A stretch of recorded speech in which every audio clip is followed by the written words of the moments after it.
मैं बात कर रहा हूं अयोध्या के साकेत महाविद्यालय के छात्र संघ चुनाव की, जिसको लेकर के महाविद्यालय ने एक कार्यक्रम निर्धारित किया था।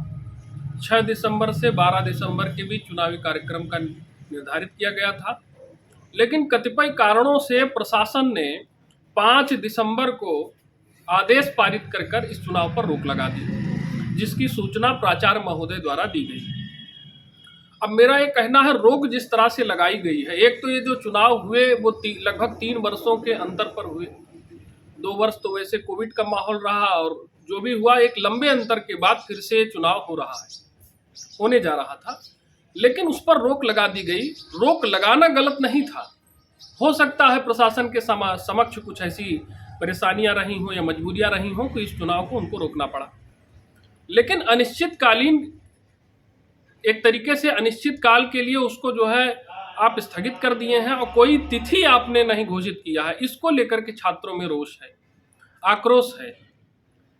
छात्र राजनीति को हतोत्साहित नहीं करना चाहिए, बल्कि इसको सकारात्मक दृष्टि से देखना चाहिए, इसको प्रेरित करने का कार्य करना चाहिए। हम जो कुछ भी सीखते हैं विद्या के मंदिर में ही सीखते हैं। हमारे जीवन की बुनियाद जो है वो विद्यालय में, महाविद्यालयों में, यूनिवर्सिटीज़ में ही तो हमको सीखने का अवसर प्राप्त होता है। एक पक्ष ये भी है, जो लोग छात्र राजनीति के विपक्ष में बोलते हैं कि इससे शिक्षा की गुणवत्ता पर प्रभाव पड़ता है, या विश्वविद्यालय का या महाविद्यालय का जहाँ भी ये चुनाव होते हैं वहाँ का माहौल खराब होता है, अराजकता फैलती है। तो ये इस स्टेटमेंट से मैं बिल्कुल जो है इत्तेफाक नहीं रखता हूँ, मैं सहमत नहीं हूँ। अगर जिला प्रशासन चाहे और जो महाविद्यालय का प्रशासन है, अगर ये लोग चाहें तो चुनाव बहुत ही अच्छे तरीके से हो सकते हैं, बशर्ते हमको जो छात्र संघ चुनाव को लेकर के लिंग दोह कमेटी का जो भी रिकमेंडेशन है उसको स्ट्रिक्टली फॉलो करना चाहिए।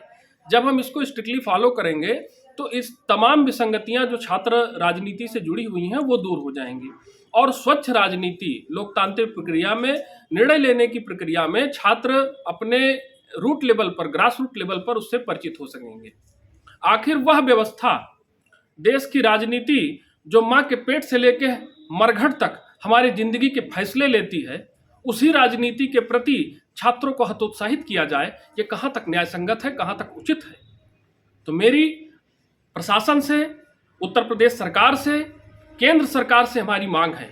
बहुत सी विश्वविद्यालय हैं हमारे देश में, निजी महाविद्यालय तमाम हैं जिनमें छात्र संघ के चुनाव नहीं होते हैं।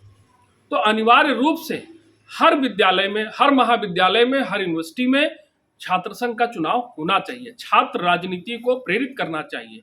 इतिहास के पन्ने पलट कर देखिए, चाहे आज़ादी की लड़ाई हो या व्यवस्था परिवर्तन का बीड़ा हो, छात्रों ने महती भूमिका अदा की है। इसको कोई नकार नहीं सकता है। छात्र ही देश के वास्तविक कर्णधार हैं।